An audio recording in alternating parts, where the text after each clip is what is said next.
கம்பேரிசனாக சொல்லுங்கள், லியோக்கும் கூலிக்கும் எந்த மாதிரியான டிக்கெட்டான இது இருக்குது? ஓகே, இல்லை இப்போ 2 படமும் நீங்கள் எடுத்துக்கிட்டிங்கன்னா ஆல்மோஸ்ட் நாங்கள் வந்து லியோக்கும் நாங்கள் வந்து கிட்டத்தட்ட ஒரு 1 வீக்குக்கு புக்கிங் ஓப்பன் பண்ணியிருந்தோம், ஒரு 4 to 5 டேஸ்க்கு.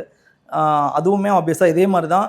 அப்போது நாங்கள் வந்து நிறையா மேஜர் டிக்கெட்ஸ் நாங்கள் தேட்டர்லேயும் கொடுத்தோம், இங்கே வர கஸ்டமர்ஸ்க்கும் கொடுத்தோம், ப்ளஸ் இங்கே தேவைப்படுறது நிறைய பிளாக் பண்ணியிருந்தோம். இப்போ நாங்கள் அதை ஸ்லோவாக கம்மி பண்ணிக்கிட்டோம். இப்போ நாங்கள் ஆன்லைன் நிறையா விட ஆரம்பிச்சிட்டோம்.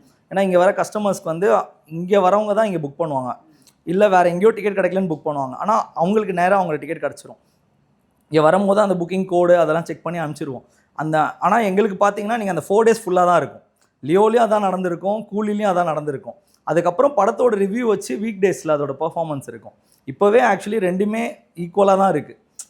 நீங்கள் லியோ படத்துக்கு என்ன புக்கிங்கோ எவ்வளோ அந்த வாண்டிங் இருந்ததோ அதை விட இப்போ வந்து இன்னும் அதிகமாக தான் இருக்குது. ஏன்னா அதோட அந்த ஸ்டார் காஸ்ட் வந்து அந்த மாதிரி இருக்குது இந்த படத்தில்.